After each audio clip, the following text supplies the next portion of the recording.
I'm going to talk about something that I know nothing about, which is farming. So my husband grew up on a farm, and I did not. I grew up in a city, so we were like the real life version of Green Acres. I was there, and see, there are only like a certain generation we can laugh about that because we know what Green Acres is, but my students don't. But there I was out climbing tractors and stepping over cow patties and fields in my skirt and high heels. But apparently that worked because 2 years later we got married. But that marriage brought with it a move 3 hours away. Well, I thought I was going to be a good wife and I was going to bring the farm to him. So I decided I was going to plant a garden. Now, I didn't really think about the fact that we were 45 minutes from the beach and our yard was basically sand. I was going to give him a garden. So I bought a book, Gardening for Dummies. I sketched out a little plot of my rows and where everything's going to be planted. I went to the store, and if there was a seed packet, I bought it. I was going to plant corn, green beans, squash, zucchini, onions, okra, everything. I was going to be super wife. So I planted it, and a few weeks later, things started to grow. What I was most proud of was my okra. It was growing. And because it was growing, I thought, I'm going to let it grow some more.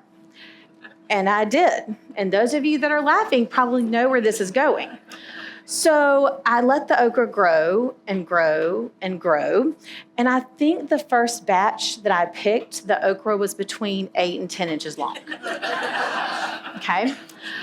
So here I am. I take my okra in, I put it on the kitchen counter, and I am prepared to make the best meal that my husband has ever had in our short married life, which the bar was not very high at that time. So I get out my frying pan, my oil, my eggs, my flour, my knife, everything to make the best fried okra.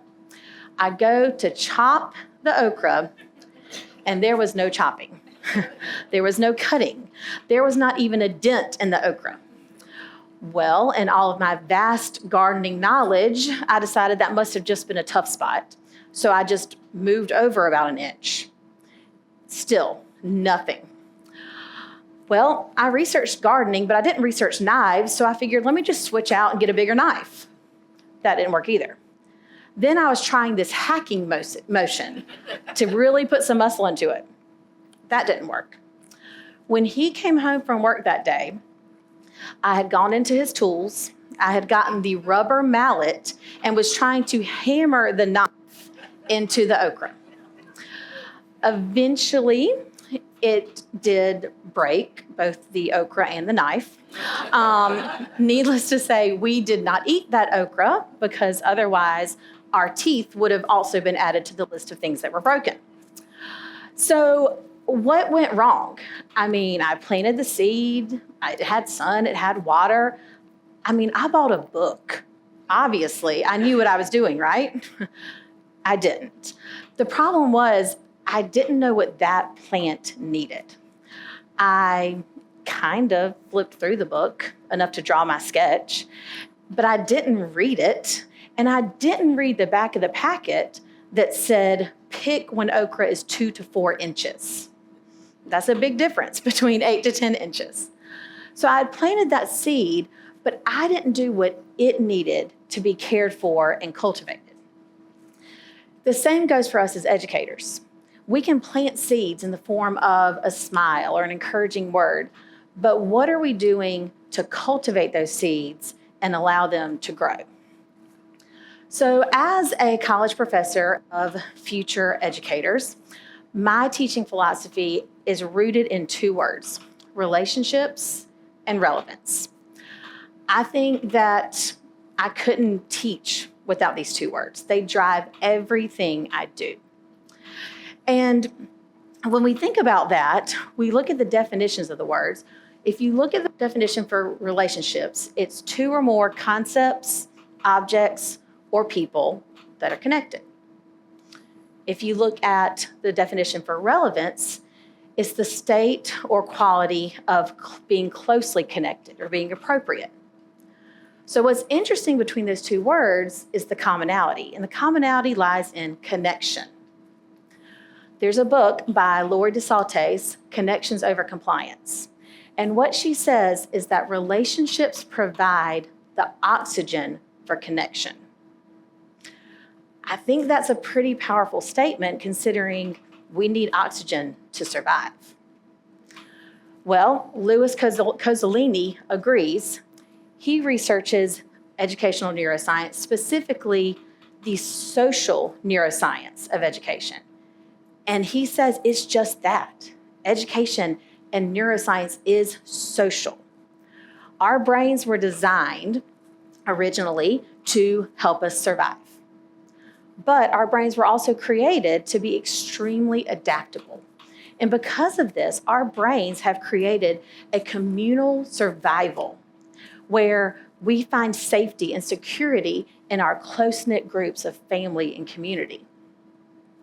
The success of those relationships determines how safe and how we survive. So when we think about that, we also have to take into consideration the fact that the most primitive structures of the brain still kind of run the show. Our limbic system, which develops first, if it detects something that it perceives to be stress or a threat, the amygdala is going to shut things down. And that's where we get fight, flight, or freeze. The way that we structure our classrooms, the way that we form relationships and connect with our students directly impacts if their amygdalas will allow them to learn. If their amygdala is in shutdown mode, it literally will not allow them to make a connection with another being in a positive way. So we think about that, and then we look at the research that says that supportive environments, caring relationships, encouraging relationships, that's what stimulates learning. Well, I would agree with that. And Cozzolini would too. He says that the social brain needs relationships to survive. So if we have this social setting and we have these connections and we have this positive culture going on, and we have an encouraging environment, new learning can take place. Well, that's called neuroplasticity, and that's when brain synapses connect. Well, there's another connection. So when we think about this, it makes me kind of want to shift my teaching philosophy from teaching through relationships and relevance to something a little catchier. Connections cultivate culture. Connections cultivate culture. So when we think about that, we've talked about connections. When we think about cultivating means to prepare or to use, specifically when it comes to crops and gardening, but we'll circle back to that later. So we have to ask ourselves as college professors of future teachers or as leaders or anything, how are we preparing our students to be of use in the teaching field if we're not connecting with them? How is that possible? When we think about college students, they are coming in stressed. They are adulting for the first time. And all of social media says it, all the college kids say it, adulting is hard. All of a sudden, we're living on our own. We're having to do laundry. We're maybe having to cook if we don't like what the dining hall has. We're having to balance work and school and relationships. We may be paying for college out of pocket, or we may be taking out loans. We're having to balance all of this and put all of this money and time towards something that we think we want to do. But the thing is, the brain does not fully develop until mid-20s. The prefrontal cortex, which is where all critical thinking decisions are made, doesn't really develop until around age 25, after our kids get out of college. So they have every right to be stressed. Then they walk into a college professor's room, and as professors, we like to info dump. Okay, you're coming in, and here's everything I have. I'm going to throw it at you, and I'm going to hope something sticks. And if it doesn't, well, that's your fault. You're an adult. You should be paying attention. It's your responsibility. Well, yeah, that's part of maturing and growing, but we also know the brain isn't quite ready for that. And so that's where relationships are so crucial. We have to know our students' backgrounds. We have to know how they learn. We have to know them as people to set up an environment in which they can thrive. So moving to the next part of that, connections cultivate culture. We think about the culture of a classroom. What feeds into that? Well, the connections you make and what you're cultivating. We're preparing educators. This is the recipe for what actually can be a fun and exciting environment. And when most people think of college, the fun that they think of isn't in the classroom. But we can make it that way. My students never know what they're going to walk into in my classroom. I have some here that are agreeing with that right now. They've walked in and I've had a crime scene set up where they had to plot evidence points on a coordinate grid. They've walked in and I've had a brain surgery lab set up. We were all dressed in scrubs. We were neurosurgeons for the day. We built brains to talk about where we function in the brain when we're displaying certain behaviors. We had a scavenger hunt across campus to review the steps of a functional behavior assessment through a behavior intervention plan. It probably didn't hurt that one ended at the donut shop. One day they walked in and the entire classroom was set up like a NASA space station. And they had to earn certain badges in preparation, through different tasks, in preparation for the solar eclipse that took place last year. But the relevant part isn't just fun. It needs to be outside of the classroom. That's what relevance is. It's real world.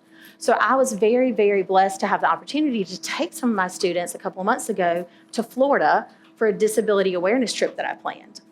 And we went through different Disney parks through the lens of various disabilities to analyze accessibility.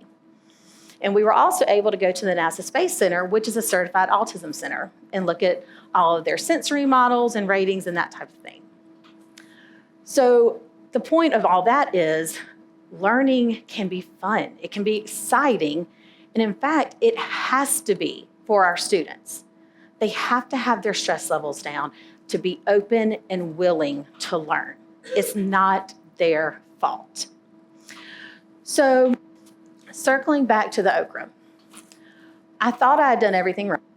I planted the seed. It had sun and water. It had the opportunity for everything. I thought it was great. But when I had it and I was trying to chop through that tough exterior, I was getting frustrated. Why won't this work? As educators, how often have we said that? Why aren't they getting it? I've said it over and over and over, and I'm teaching it the same way I've taught it for 15 years. We get frustrated. But if we aren't cultivating it, if we don't know what that seed or that student needs to grow and thrive, if we don't know the specifics, their exterior is going to be as tough as that okra's. It's going to be just as hard to get through to them because their amygdala is going to kick in. So I say all of that to say we have to build connections, but it has to go beyond that. I can't just have a relationship with my students where they know I love them, they know I care for them, that's it. It transfers into everything that we do. And so with that being said, the challenge that I want to put forth to all educators and leaders is to keep planting, keep connecting, and keep cultivating. Because the culture that we are cultivating today is what our students are going to cultivate tomorrow. Thank you.